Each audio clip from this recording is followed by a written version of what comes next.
Assalamualaikum warahmatullahi wabarakatuh. Perkenalkan, nama saya Tiara Agustin, BP 1811-2120-34 dari Fakultas Kesehatan Masyarakat Universitas Andalas.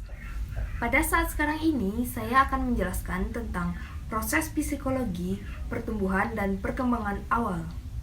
Berikut penjelasannya. Proses psikologis, pertumbuhan, dan perkembangan awal. Pada materi ini akan menjelaskan tentang pertumbuhan normal dan perkembangan abnormal.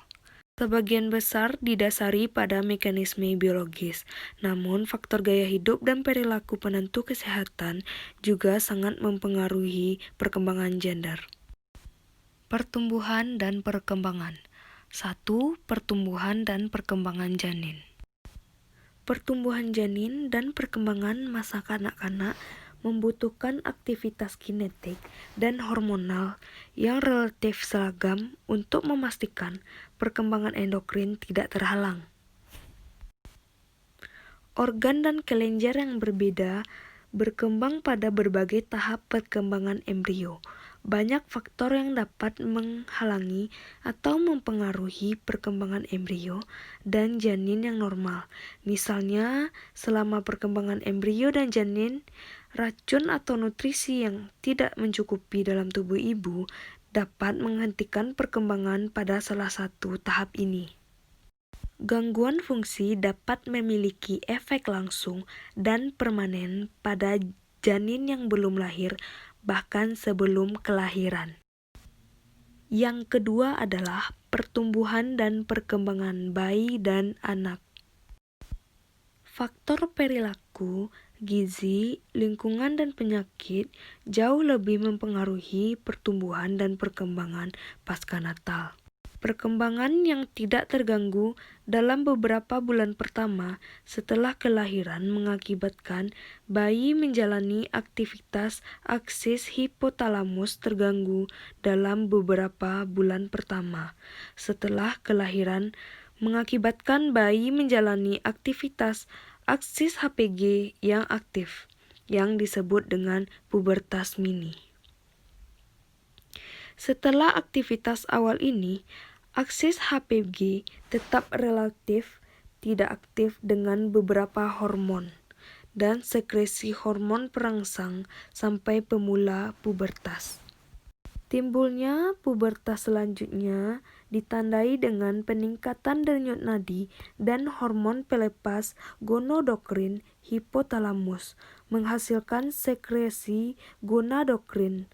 Oleh karena itu, aktivitas HPG berfungsi sebelum pubertas di masa kanak-kanak. Yang ketiga yaitu penyebab variasi yang signifikan dalam pertumbuhan dan perkembangan. Pertumbuhan pubertas lebih cepat dialami oleh anak perempuan dan pada anak laki-laki tertunda sekitar 1 tahun setelah pubertas. Pertumbuhan berhenti lebih awal pada anak perempuan dari anak laki-laki. Banyak faktor yang mempengaruhi atas terjadinya perubahan seperti nutrisi genetik, etnis, lokasi geografis, dan faktor lingkungan. Akan tetapi, karena variasi dalam pertumbuhan dan perkembangan tidak dapat diukur secara absolut, karena tidak ada data epidemiologi yang spesifik. Selain itu, faktor eksternal mempengaruhi kondisi dan penyakit yang berkaitan dengan pertumbuhan dan perkembangan yang tergantung pada hormon. Contohnya, penelitian telah menunjukkan bahwa janin yang sedang berkembang rentan terhadap pestisida, sehingga meningkatkan risiko gangguan perkembangan dan penyakit termasuk kerugian seperti penurunan IQ pada anak. Selain itu, ibu dan ayah yang merokok selama kehamilan berlangsung mempengaruhi pertumbuhan dan perkembangan anak yang terjadi di masa yang akan datang. Yang keempat yaitu manipulasi pertumbuhan dan perkembangan. Pemilihan jenis kelamin dari sperma manusia sekarang telah tersedia dalam praktek klinis dengan menggunakan teknik seperti pemilihan jenis kelamin. Hilangnya kendali variasi genetik pada akhirnya dapat mempengaruhi variasi tersembunyi di masa depan yang bertanggung jawab atas ini. Yang kelima yaitu disabilitas. Janin yang tumbuh sehat menjadi bayi akhirnya dewasa adalah janin yang termasuk dalam kisaran normatif. Setiap kecacatan umumnya tidak termasuk dalam kisaran normatif dan menjadi penting secara etnis dan moral. Orang dapat menjadi cacat permanen atau sementara karena suatu kondisi. Bisa berupa cacat mental atau fisik atau keduanya dan dapat dikaitkan dengan penyebab mendasar yang dapat diobati atau sama sekali tidak dapat diobati. Variasi yang tidak terbatas, namun ketidaknyamanan yang disosialisasikan dengan banyak kecacatan dan kelainan mengasumsikan bahwa kecacatan atau kelainan adalah sebuah tragedi. Bahkan, orang yang lahir dengan kecacatan sejak lahir hingga menjadi dewasa cenderung menafsirkan dirinya sebagai kondisi yang kekurangan. Yang keenam adalah pengembangan gender. Variasi yang kurang jelas namun demikian signifikan dari perkembangan janin normal melibatkan perkembangan gender atau perkembangan jenis kelamin seseorang sebagai pria atau wanita. Seks secara umum diyakini sebagai pernyataan fakta biologis dan materi konstruksi sosial.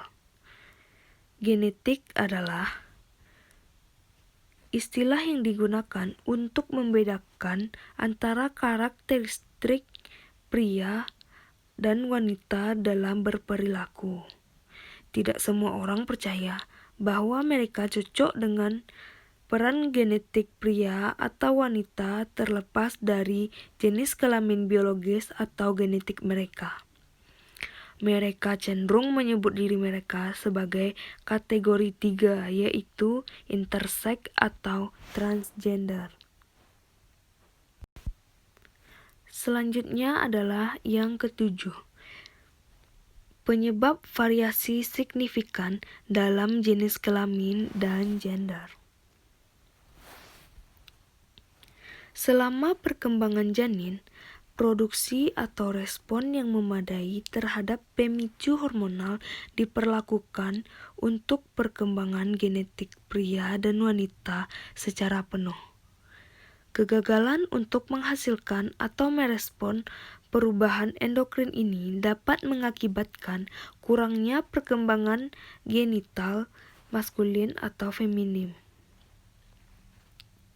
Sebagian besar janin berkembang menjadi janin laki-laki dan perempuan yang berdiferensiasi dengan jelas. Tapi, sejumlah faktor genetik dan fisiologis atau endokrin dapat menyebabkan produksi kejenis kelamin secara ambigu pada janin. Selanjutnya menurut epidemiologi. Menurut epidemiologi, insiden orang yang tercatat lahir dengan alat kelamin yang ambigu tidak diketahui. Sebagian karena tidak semua kemungkinan besar akan didokumentasikan. Kurangnya dokumentasi mungkin karena adanya sejumlah besar stigma sosial yang terkait dengan individu yang lahir dengan alat kelamin yang ambigu. Sekian penjelasan dari saya. Terima kasih. Assalamualaikum warahmatullahi wabarakatuh.